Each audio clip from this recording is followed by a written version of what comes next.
This is Jonathan Agger, 5th Pro Boxing Fans, joined by the Wade Concept here in London for KSI against FaZe Temperrr this Saturday. Wade, how you doing? I'm good, man. I'm good. I'm glad to be back here in London once again. Fourth time out here. It's been fun, and it's probably one of the better cards we're going to see in a long time. So the name recognition's there, the skill is there, the fighters are there. This is one that if you don't see it, you're going to regret it. Are you more excited for this fight than you were for the Dennis fight? Oh yeah, I don't know. As soon as Temperrr got announced, it was like a dark cloud lifted over influencer boxing, and we were ready to have fun again, because the whole Dylan Dennis buildup was so, is it going to happen? Is it not? What's going on with Dylan? Why is he being shady? And now we got a guy that we know is going to step in. And I saw last night that Temperrr is now training with Malik Scott. So we're talking about Deontay Wilder's head coach, legendary boxer, a guy that can really, if we start bringing these kind of names into the scene, we're going to start seeing skill levels go through the roof. So makes the fight interesting. It's a good point, because I mean, I don't know how long they've been working together, but if you look at Wilder's improvements against Tyson Fury, evident. I'm saying, so I got the word that he only has been working with Malik for a couple of weeks now, but still, listen, a couple of weeks versus not working with Malik Scott is still mounds better than it would be without it. So we'll see what the improvements are in a small time frame, but even just going forward, months down the line, what is Temperrr going to be now that he's with that group? Hopefully it's going to work out for this fight, but if not, we'll see what happens. Now, True Geordie said that why is KSI fighting Temperrr when Slim's already beat him? He feels Slim should have been given the opportunity. Do you agree? No, I agree. I said the same thing. I think Slim is 100% the pick. I understand why they went with Temperrr, because of the stylistic matchup. He's a southpaw, so was Dylan, but Slim deserves it. Undefeated, knocked Temperrr out, hasn't really been tested, so Slim should have been, but we'll see what happens with this one, and Slim deserves his main event, though.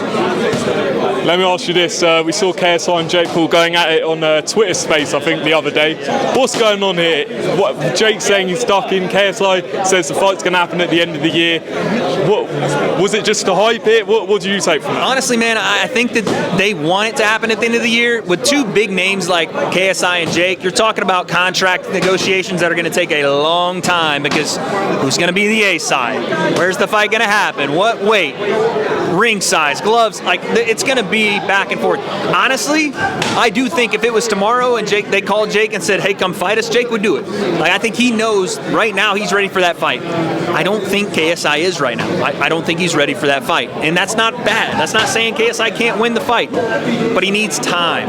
We need ring time. We need experience. We got to remember, this is only his 4th fight as a pro, so it's like we need to get more time and experience. I do think it happens. I don't know if it's into the end of the year, though. Give me 3 names that KSI should fight before fighting Jake Paul. Tyron Woodley. Slim. We really wanted to go to that level. Tommy Fury. We wanted to, you know. Those names will get him ready for Jake. And on the undercard, as you can hear behind you, Anthony Taylor has been stealing the show like he did in Dubai. What do you think of him fighting Floyd Mayweather in the exhibition? Do you think it's going to happen? No. I don't see what value that brings Floyd. I love my boy, Pretty Boy. I love him. But I don't know what value that would bring Floyd. Unless someone just threw a ridiculous amount of money and said, Floyd, we just love Anthony Taylor so much, we want you to fight him. But Pretty Boy is one of the best at selling himself, one of the best at creating his own hype, and he goes and delivers on fight night. So all the hype, all the yelling, all the takeover, on fight night it's worth it. He's going to put on a show, and he's really made a name for himself in this scene, and I really like that. This is what the scene's about.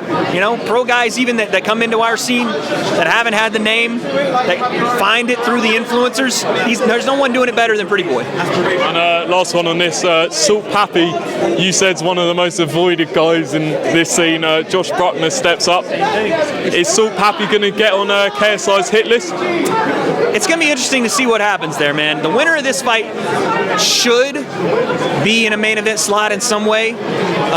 Josh is another one. I talk about guys not wanting to fight Salt Papi. Guys don't want to fight Josh Bruckner either. So these two guys guys are the two boogeymen in the scene, and they're fighting each other, which is great. But as far as Salt Papi KSI, I think there's probably a slim fight in his future before a KSI fight. Maybe even a Nissan Gibb fight you could maybe see, but I think it's going to be a little bit before he gets KSI. And people have been calling this weekend like a Sidemen versus FaZe clash. If you could see another Sidemen box, who would it be? I want to say, you know what? Toby would be a really good one to see. I think he's athletic. I think he could really throw some hands. I've seen him on the soccer pitch, and he can really, the football pitch. Thank you. And he could really move. And I saw the goal at the Sidemen. Yeah, the charity football match. Yeah. That was insane. Brother to brother, too. Wild. Chunks scored a good goal. That was great. Yeah, Chunks. I would think that it would be him as far as the athleticism, but my man, Ethan's got a good mind for the sport. I heard him in some of the breakdown of the Jake Paul and Nissan Gibb stuff, and really like what he said, and I think he would have a mind for it. Great concept, appreciate your time, and see you at all the events this week. Yes, sir.